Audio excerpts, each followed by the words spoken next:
உடம்பு சரியில்லாமல் தூங்கிட்டு இருந்த அந்த குழந்தை திடீர்னு முழிச்சு அழுவ ஆரம்பிச்சிட்டு பக்கத்தில் இருந்தவங்க அப்பா பசியில் அழுகுறான் ஒரு குழந்தை, பால் எடுத்துட்டு வா அப்படின்ட்டு இருக்காங்க. காலையிலேருந்து தான் பால் வரவே இல்லைங்களே, நீங்கள் பக்கத்தில் போய் ஏதாவது பால் வாங்கிட்டு வாங்க அப்படின்னோடனே இவர் வேகமாக கிளம்பி பக்கத்தில் இருக்க வரிசையாக ஒரு 5-6 கடையில் விசாரித்து பார்த்துருக்காரு. எந்த கடையிலையுமே பால் இல்லை. சரி பால் பண்ண இருக்குமே, அங்கே போய் விசாரிக்கலாம் போய் கேட்கும்போது அங்கே பால் வாசனையே வரல. என்னன்னு கேட்டால் காலையிலே வந்து யாரோ ஒரு பெரியவர் ஒரு பெரிய பாலாபிஷேகம் பண்ண வேண்டியது இருக்குது அப்படின்னு சொல்லிட்டு மொத்த பாலையும் வாங்கிட்டு போயிட்டாராம்.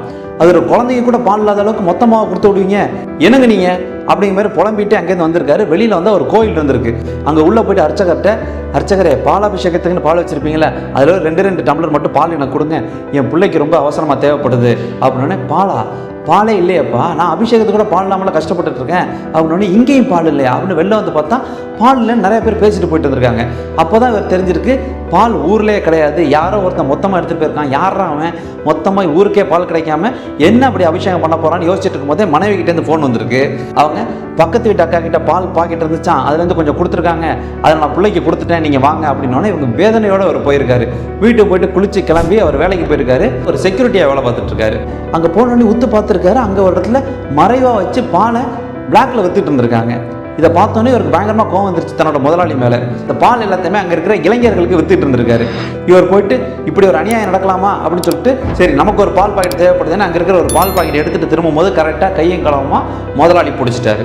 எதுக்கு இந்த பால் எடுத்துகிட்டு போகிற, என்ன பழக்கம், அது முதல்ல கீழே போடு அப்படிங்கும் போது ஊரே பால் இல்லாமல் கஷ்டப்பட்டு இருக்கு, நீங்கள் இப்படி தனியாக வச்சு வித்துட்டு இருக்கீங்க, இதெல்லாம் சரியா அப்படின்னோடனே முதல்ல பாலை கீழே போடுறா, அது எக்ஸ்பைரி ஆன பாலை போய் வித்துட்டு இருக்கீங்களே, நீ இத்தனை வருஷம் என் கூட வந்துட்டு என்ன புரிஞ்சுக்கிட்டது அவ்வளோதானே, உள்ளே போய் அந்த ஃப்ரிட்ஜெல்லாம் இருக்குல்ல அதெல்லாம் ஓப்பன் பண்ணிப்பாரு அப்படின்னு இருக்காரு.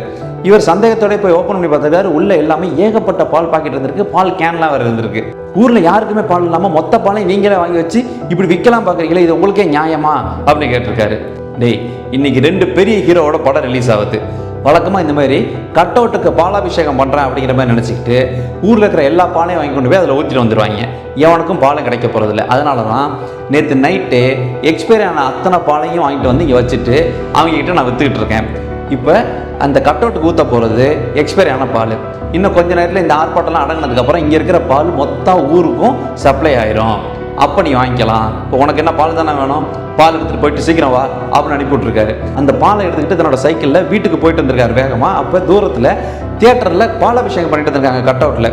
கீழே ஊற்ற போகிற பால் எக்ஸ்பைரி ஆன பாலாக இருந்தால் மட்டும் என்ன தப்பா என்ன, முதலாளி செஞ்சது ரொம்ப நல்லது அப்படின்னு முதலாளியை நினச்சி பெருமைப்பட்டுக்கிட்டே வீட்டுக்கு போய் சேர்ந்திருக்காரு. உங்களுக்கு பிடிச்ச நடிகர்களின் திரைப்படத்தோட முதல் நாள் முதல் காட்சி பாருங்க, எந்த விதத்துலையும் தப்பு கிடையாது. ஆனால் இந்த பாலாபிஷேகம் அப்படிங்கிறதுல ஏதாவது பயன் உண்டா, நீங்கள் சோஷியல் மீடியாவில் போஸ்ட் போட்டுக்கலாம் தவிர வேற எதுக்காவது இது பயன்படுமா அப்படின்னு இது மாதிரி செய்யும் நபர்கள் கொஞ்சம் யோசிச்சா நல்லது.